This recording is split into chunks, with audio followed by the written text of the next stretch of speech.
So this week we have the 2021 Volkswagen Atlas.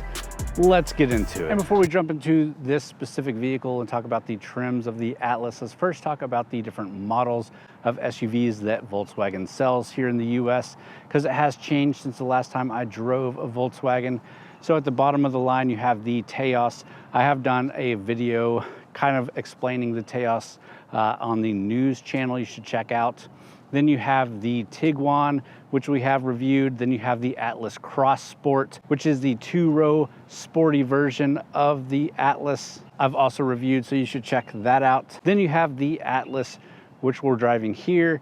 And at the top of the line now, you have the ID.4, which is Volkswagen's new all-electric platform. And I did drive that at the off-road event that we went to not too long ago. That video should also already be out before this one, so go back and check that out as well if you're interested. But again, we're driving the Atlas. This is the three-row Atlas. And as far as trims go, you have the SE with technology, the SEL, the SEL R-Line, and the SEL Premium R-Line.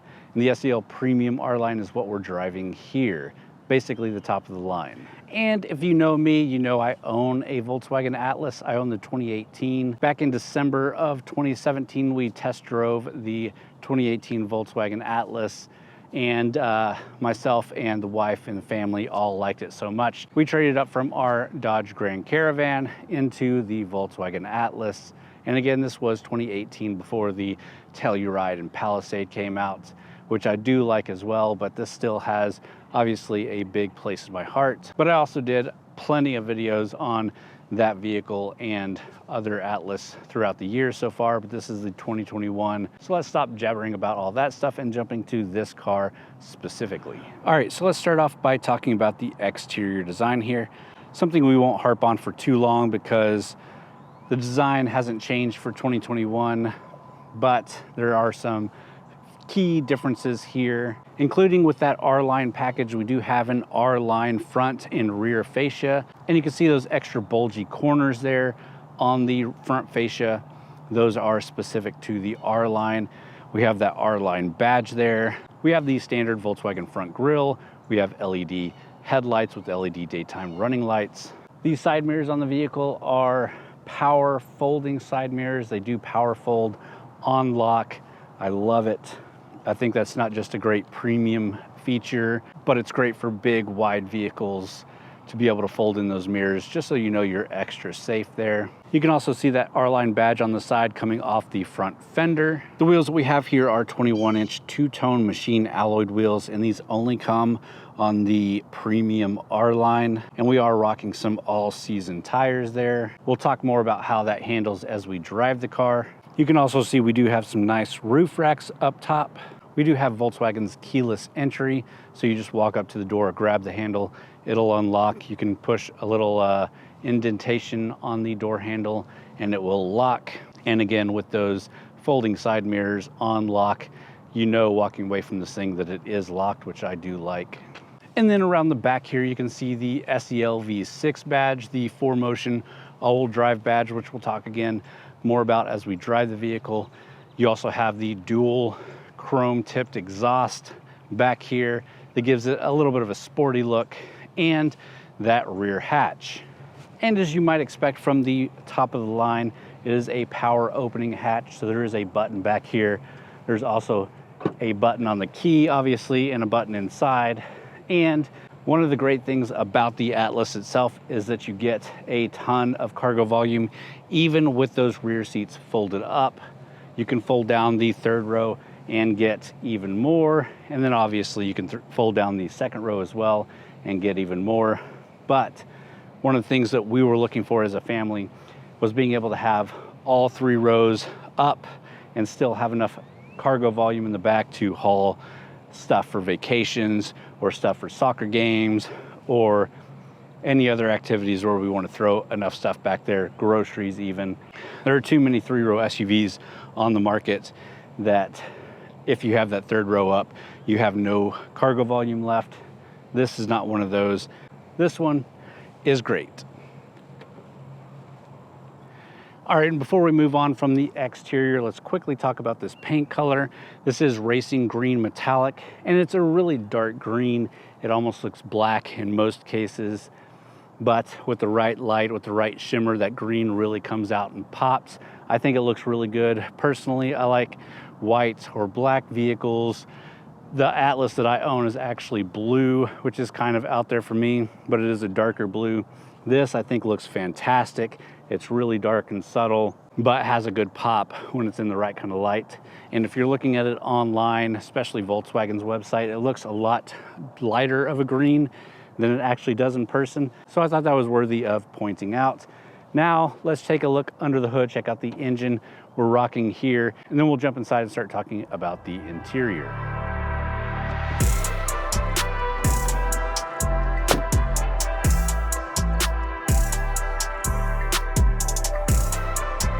All right, so under the hood is basically the same setup I have in my 2018 Volkswagen. We do have a 3.6 liter V6 engine, and that pushes 276 horsepower, 266 foot-pounds of torque. It's matched up to an 8-speed automatic transmission with Tiptronic. And I'll let you know more about what I think about the power plant in this thing as we get to drive it. But first, let's talk about the other engine option, which if you get the base trim is now your only option. So you have the 2-liter turbocharged engine, also with that 8-speed automatic transmission with Tiptronic, and that pushes to 35 horsepower to 58 foot-pounds of torque. And I have driven the Atlas with that engine. I was very skeptical of having that 2-liter turbocharged engine for this big of a vehicle, but it handled itself really well. And again, there's a video out for that, so if you want to check it out, go back in and search it up and find that video. But with that, let's close up the hood, let's jump inside, start taking a look at the interior. We'll talk about some of the tech in this thing, then we'll take it for a drive.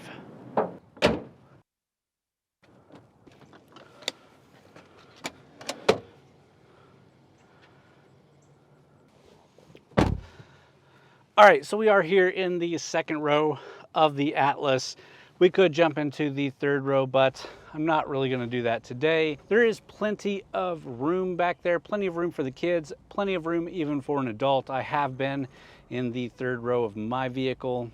These seats up here do slide back and forth with a little lever here. You can go all the way back or all the way forward. Lots of room to slide there.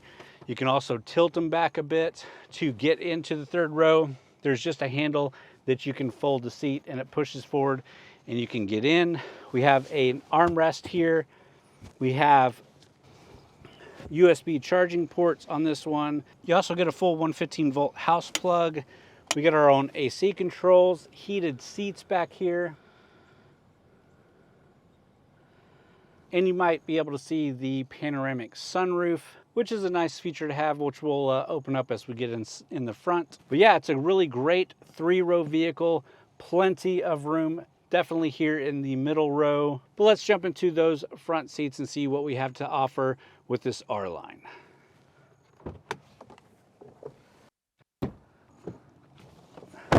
All right, guys, and moving into the front seats here, there's a lot to point out, but one of the first things I do want to point out are these leather seats. We have this brown and black motif throughout the cabin, as well as some like brushed aluminum type look and some carbon fiber. And you have piano black. It's a lot, but it all kind of works well together.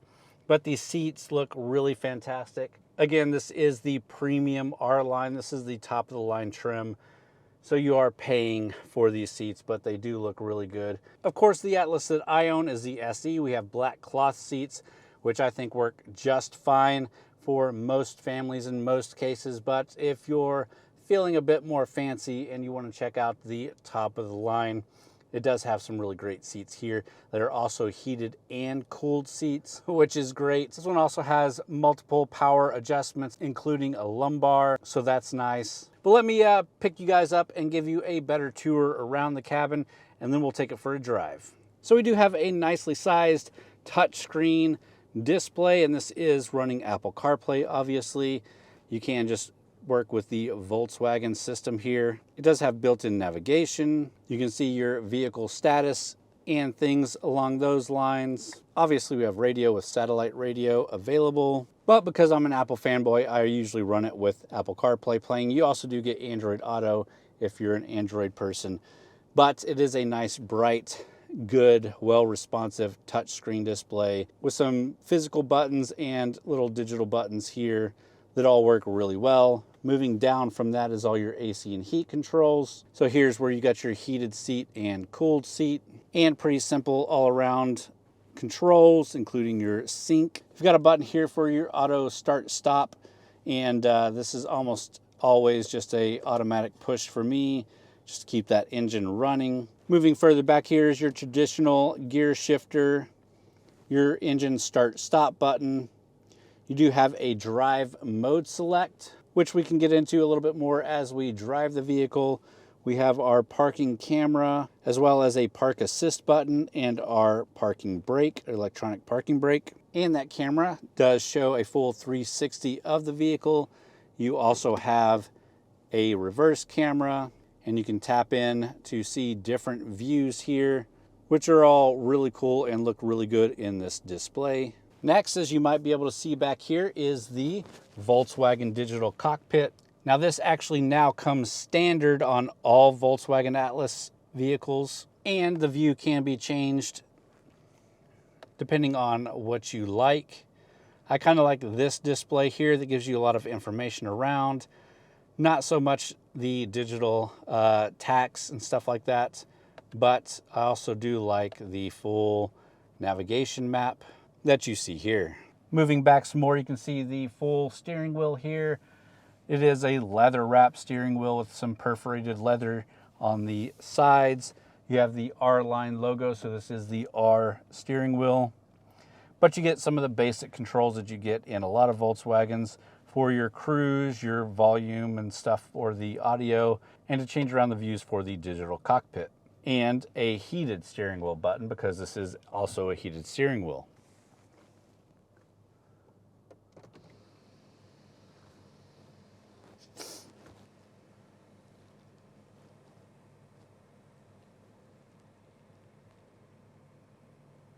And there's definitely a lot more that we could touch on here in the interior, but I think it is time to get this thing out on the road and take it for a drive.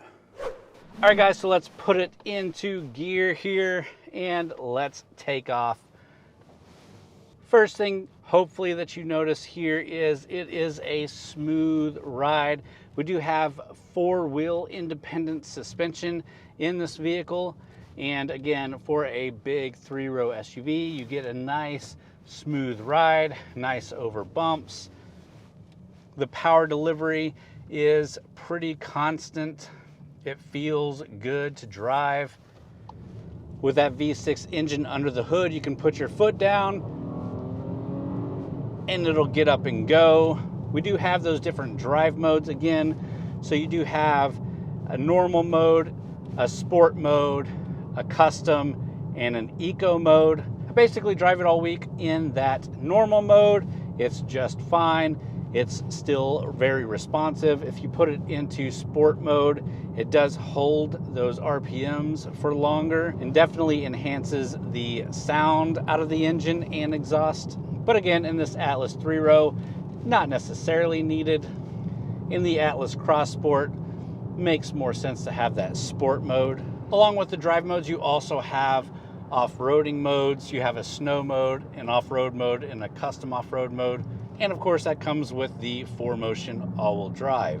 But while we have it in sport mode, let's push it into some of these corners and see how it handles with that independent suspension and this nice steering that we have. So coming into a corner, nice sweeping corner, good on the brakes. Nice, easy positioning, not too much body roll for a big SUV. Push it to the next corner, brakes again, and just roll it in. And it does have some body roll, which is good. It lets you know not to go too quick into corners, but it really is able to push and accelerate nice and quickly. Take it out of sport mode, put it back into normal, and again, it still has that power behind it. It's just a little bit more lazy, a little bit better on fuel economy, which the fuel economy in this vehicle isn't great. You are looking at 16 miles per gallon city, 22 miles per gallon highway, which again, for a vehicle these days is not great. Even with that V6 power, you're still spending a lot on fuel economy. During the week that we've had the vehicle, we've been averaging about 16.4 miles to the gallon, so take that for what you will. In my 2018 V6, my wife usually averages in the 20s, low 20s, like 21, 22 miles per gallon, but I'm a little bit harder on the vehicle.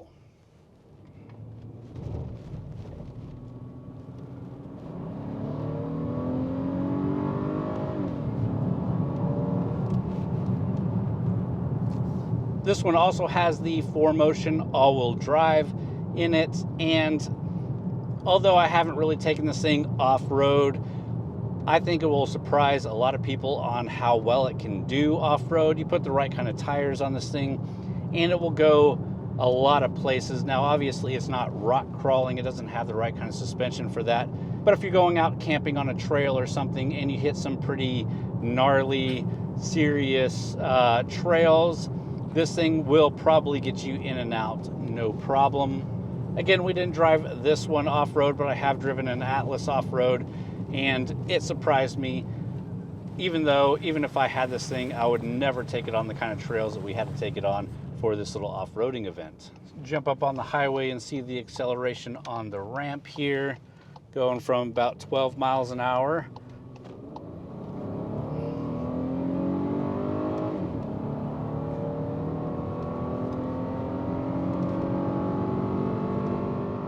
And getting up to 70 with no problem. Now, this does have Volkswagen's IQ Drive, which is their intelligent driving system. It's radar guided cruise control, lane keeping assist, and you got a lot of sensors around the vehicle to let you know what's going on around it. It's definitely not the best system out there, but it's decent. It'll help you out in a jam. The radar guided cruise control works just fine. Keeps you a certain distance from a car in front of you. When they slow down, you slow down.